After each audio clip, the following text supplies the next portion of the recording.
Assalamualaikum warahmatullahi wabarakatuh.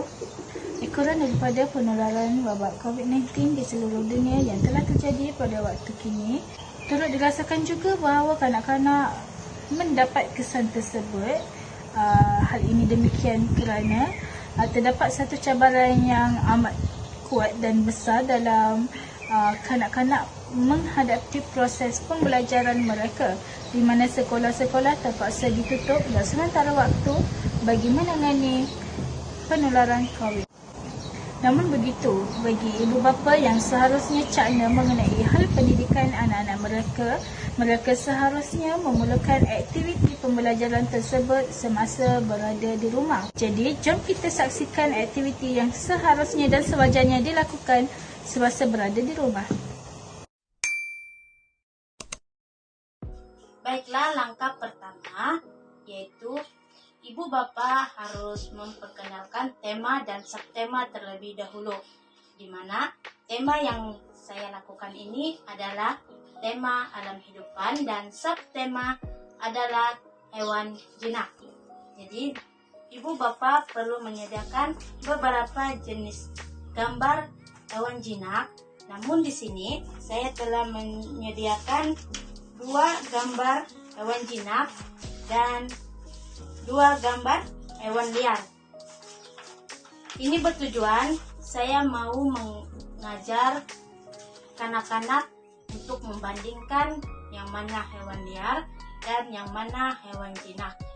Jadi saya sarankan kepada ibu bapa untuk memberi penerangan dahulu kepada anak-anak, yaitu dengan memberi mereka penerangan yang mana satu hewan liar dan yang mana satu hewan jinak. Di sini saya akan lakukan contoh, yaitu ini adalah hewan jinak. Jadi ibu bapa memberi penerangan kepada anak-anak mereka bahwa ini dan ikan ini berada dalam kategori hewan jinak. Begitu juga dengan kucing. Kucing merupakan hewan jinak. Jadi ibu bapa harus memberitahu kepada anak-anak bahwa ini adalah hewan jinak. Dan gambar seterusnya ialah hewan liar, di mana ibu bapa memberitahu bahwa gorila ini kategori dalam hewan liar.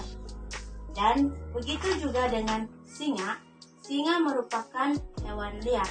Jadi ibu bapa perlu memberi penerangan kepada kanak-kanak bahwa singa dan gorila adalah hewan liar, manakala ikan dan kucing adalah hewan jinak. Aktiviti seterusnya ialah menendang bola ke arah gambar hewan jinak sahaja, di mana ibu bapa boleh mengikut cara yang saya lakukan.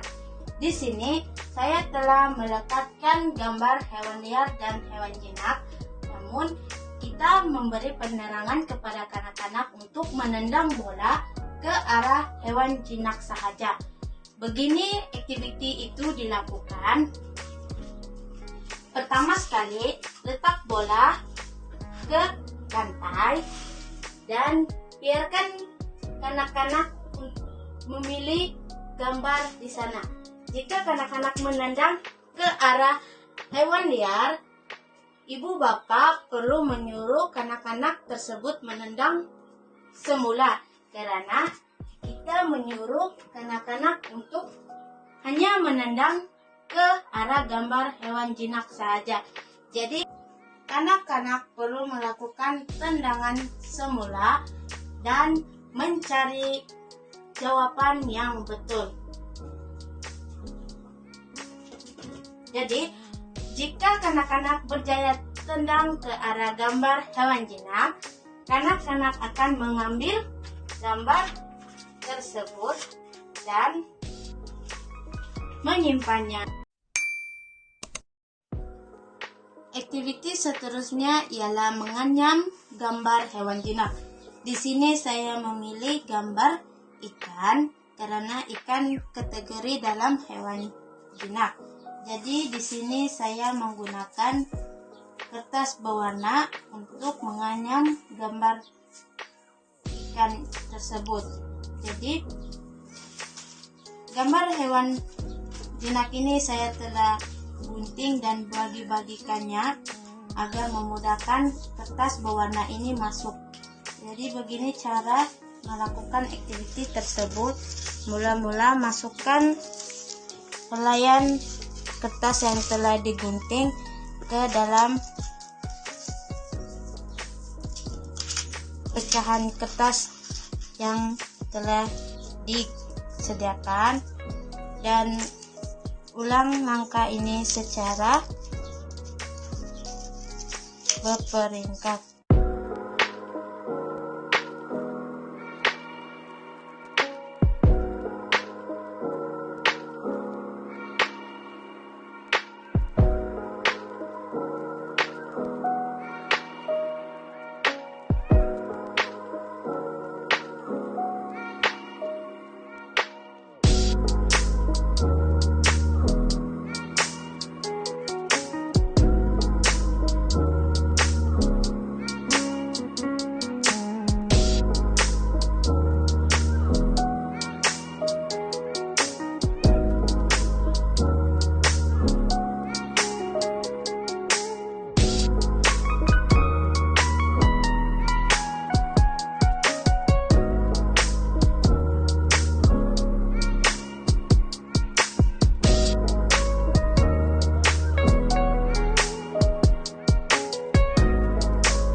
Jadi beginilah hasil kerja kanak-kanak apabila siap nanti. Jadi ibu bapak boleh memilih apa sahaja gambar yang boleh kanak-kanak anyam seperti begini.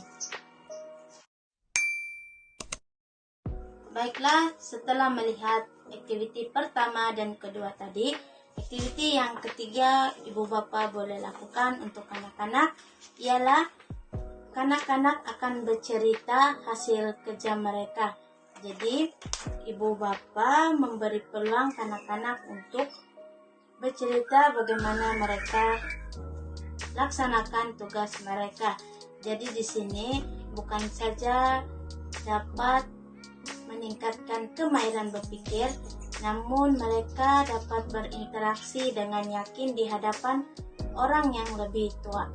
Jadi ibu bapak disarankan untuk melakukan aktiviti ini karena ianya dapat membantu bukan saja meningkatkan kemahiran kreativiti mereka, namun dapat meningkatkan kemahiran motor kasar dan motor halus mereka.